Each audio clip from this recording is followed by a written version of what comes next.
Benjamin Franklin, a founding father to the United States, wrote a letter in 1789 stating that, "In this world, nothing can be said to be certain except death and taxes. Taxation is a vital piece of our country's social contract.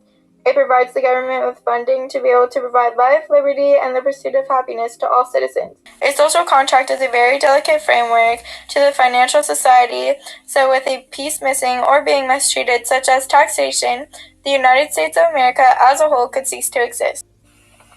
To make sure that taxes were collected equally, the United States government passed laws and regulations to be upheld by the Internal Revenue Service, better known as the IRS. The confronting issue at hand is the ambiguity of laws and regulations passed by Congress that allow for tax loopholes to be found, as well as the inefficiency-founded IRS, which is unable to prevent citizens from evading taxation.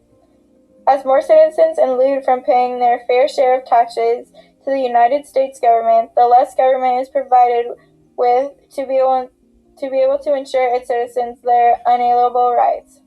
The question is, how can we fix these critical issues that has created an expanding wealth gap and has hindered the United States government financially?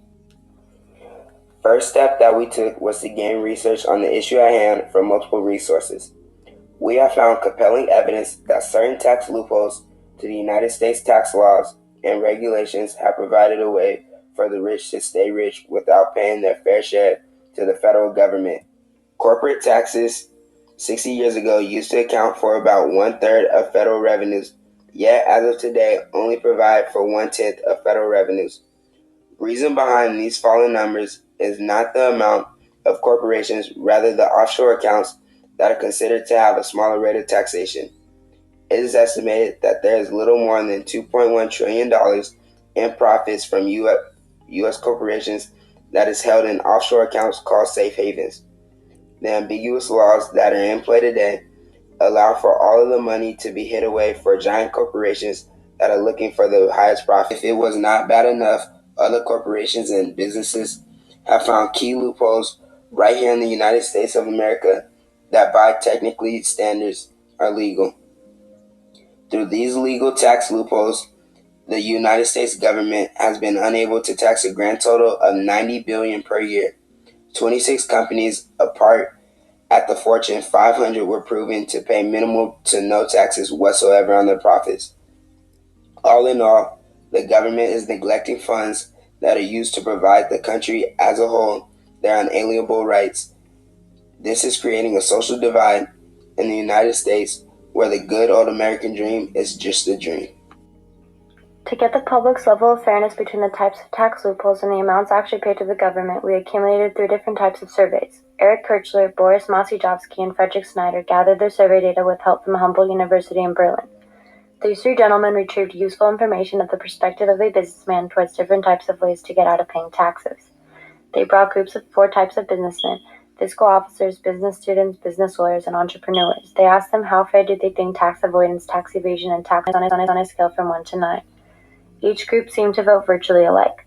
The type that seemed least fair to all groups was tax evasion, yet only one group, fiscal officers, ranked it below a 3. This survey helps show that corporations and business people not paying taxes is not an unjust act to America. On the other hand, average blue-collar workers tend to have a different perspective, which leads them to believe there is no way of climbing the social ladder. A survey on Gallup was taken for analysis by Cornell University, where they took the population's opinion on social mobility. Only 28% in 2012 thought it even somewhat likely that they would ever be rich. Data from the survey shows that the unfair taxation laws and regulations have hindered the middle and lower class, while stimulating only the select few of the higher class. The third survey is both the views from Republicans and Democrats on whether big corporations should be paying a higher tax rate. As predicted, they were split on opposite sides, with Republicans choosing a more conservative side while Democrats went more liberal. This survey helped provide opinions from each party to make laws that can be jointly agreed upon as a united Congress. We, the Joint Committee on Taxation, believe that it is in the United States of America's best interest to rewrite old tax laws that were meant to prevent tax avoidance as well as create more. First, as a joint committee, we look at both sides of the argument and try to create the most fair and compromisable changes possible to the laws. Our best possible solution is to reword our previous laws set in place so that they cannot be misinterpreted or manipulated for any personal or capital benefit, yet at the same time allow for few exceptions to minimal tax breaks for new corporations that are struggling to get their business off the ground. The opposing sides for a bill may contain doubts and concerns to whether or not the bill helps or hurts Americans as a whole. Since President Reagan introduced trickle-down economics in 1981, the United States government has given the wealthy and corporations tax breaks and hoped that the wealthy will create jobs for middle and lower-class workers. One major concern is, how is there going to be positive job growth if we put more regulations on the wealthy and corporations? Studies from the Bureau of Labor Statistics and Economic Policy Institute have shown that there's minimal or no correlation between giving tax breaks to job creators and job growth. Instead of the wealthy using their riches to stimulate the economy, they are hindering it by letting it sit in their bank accounts. According to the Economic Policy Institute, the income growth from 1997 to 2008 went all to the top 10% of the nation, while the lower 90% saw a decline in income. The statistics speak for themselves, showing that the argument for job creators is flawed with many lies. Another concern is, how much is it going to cost to provide more funding for the IRS, as well as where would it fit in our budget plan? According to the IRS, they currently are in need of an increase of at least $1.9 billion. This $1.9 billion is also creating a little more than 4,000 well-paying jobs for Americans.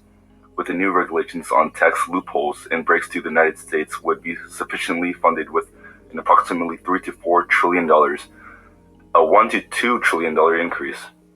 To provide the IRS with the proper funding for the first year or two, we will cut military spending from $598.49 billion to $596 billion by evacuating our smallest bases that are located in areas that are considered stable and safe to be on their own.